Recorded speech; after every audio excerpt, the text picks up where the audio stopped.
Welcome back. Petrol బంకులు మూసివేత అంశంపై CM Chandrababu Naidu సమీక్ష చేశారు.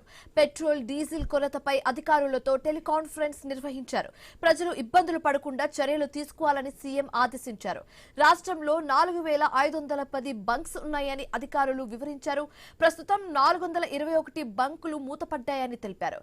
సరఫరా గతం కంటే 10% పెరిగిందని వెల్లడించారు. అయితే పానిక్ కొనుగోళ్లతో బంక్లో స్టాక్ ఖాళీ అవుతుందని కూడా చెప్పారు అధికారులు. సాధారణంగా రోజుకు సగటున 6330 కిలోలీటర్ల పెట్రోల్, 9048 కిలోలీటర్ల డీజిల్ అమ్మకాలు జరుగుతూ ఉంటాయని చెప్పారు. అయితే కొరత ఉందనే ఆందోళనతో వాహనదారులు బంకులకు క్యూ కడుతున్నారని తెలిపారు.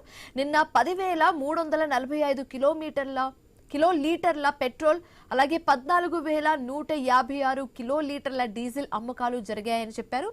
50% డిమాండ్ పెరగడంతో బంక్లో నిల్వలు ఖాళీ అయ్యాయని అధికారులు సీఎంకు వివరించారు. ఇదే అంశానికి సంబంధించి మరింత తాజా సమాచారం మా కరెస్పాండెంట్ కాంతి ఫోన్ ద్వారా అందిస్తారు. కాంతి, విజయవాడ, ఏలూరు, రాజమండ్రి, విశాఖపట్నంలో ఉన్న సిచ్యువేషన్ ని మనం ఇప్పుడు చూస్తున్నాము. కొన్ని బంక్స్ లో ఖాళీ సిచ్యువేషన్ కనిపిస్తుంటే, కొన్ని బంక్స్ లో బంక్లన్నీ నిండిపోయిన సిచ్యువేషన్ మనం చూస్తున్నాము. ఎందుకు అసలు ఈ గందరగోళానికి కారణం ఏంటి? పూర్తి డీటెయిల్స్ ఏంటి?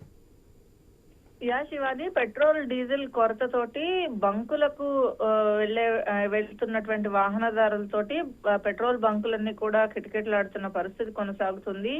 ఒక్కసారిగా పానిక్ కొనుగోళ్లతోటి 50% పైగా డిమాండ్ పెరిగిందని చెప్పి పెట్రోల్ బంక్ యాజమాన్యాలు చెప్తున్నాయి. ఈ సమస్యకి సంబంధించి పెట్రోల్ డీజిల్ కొరత పైన, బంకుల మూసివేత పైన సీఎం చంద్రబాబు నాయుడు సమీక్ష నిర్వహించారు. ప్రజలు ఇబ్బంది పడకుండా తక్షణ చర్యలు తీసుకోవాలని కూడా సీఎం ఆదేశాలు ఇవ్వడం జరిగింది. పెట్రోల్ డీజిల్ సరఫరా కొరతతోటి బంకులు మూసివేత పైన సీఎం చంద్రబాబు నాయుడు సమీక్షలో ముఖ్యంగా జిల్లాల వారీగా ప్రస్తుత పరిస్థితిని అధికారులు సీఎం కి వివరించారు. ముఖ్యంగా పెట్రోల్ బంక్స్ ఏవైతే ఉన్నాయో మొత్తం రాష్ట్ర వ్యాప్తంగా 4510 అవుట్లెట్స్ ఉండగా పెట్రోల్ డీజిల్ కొరతగా కారణంతో 421 బంకులు మూతపడ్డాయని తెలిపారు. సరఫరా గతం కంటే 10% పెరిగినా కూడా పానిక్ కొనుగోళ్ల కారణంగానే అనేక బంకుల్లో రద్దీ కనిపిస్తున్నట్లుగా కూడా అధికారులు తెలిపినట్లుగా తెలుస్తా ఉంది. సాధారణ రోజుల్లో పెట్రోల్ డీజిల్ అమ్మకాలు ఎంతైతే ఉంటాయో దానికి డబుల్ అమ్మకాలు ఇప్పుడు జరగటంతో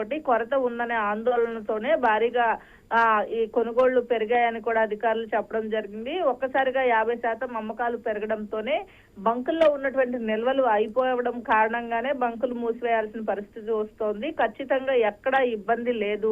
అలాగే యాక్వా రంగంలో ఉన్నటువంటి వారు డ్రమ్ములతో కొనుగోలు జరుపుతారు కాబట్టి వారికి పెట్రోల్ ఉత్పత్తులు విక్రయించే విషయంలో సమస్య తలెత్తుతుందని కూడా అధికారులు సీఎం కి వివరించినట్టుగా తెలుస్తోంది. ఈ నేపథ్యంలోనే దీనికి పరిష్కారం చూపేందుకు కలెక్టర్లు, ఫిషరీస్ శాఖ అధికారులు వెంటనే కార్యాచరణ అమలు చేయాలని కూడా సీఎం అధికారులకు ఆదేశాలు జారీ చేశారు. ప్రభుత్వం తీసుకున్నటువంటి చర్యలు సమస్య పరిష్కారంలోగా సాయంత్రంలోగా తనకి నివేదిక ఇవ్వాలని కూడా సీఎం అధికారులను ఆదేశించారు. Shivani, thank you Kanthi.